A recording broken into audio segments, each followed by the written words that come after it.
সাজিয়ে নিতে হয়।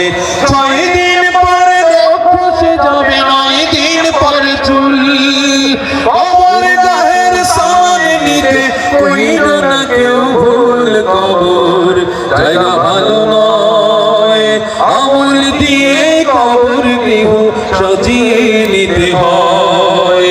আমল দিয়ে কবর গৃহ সাজিয়ে নিতে হয়।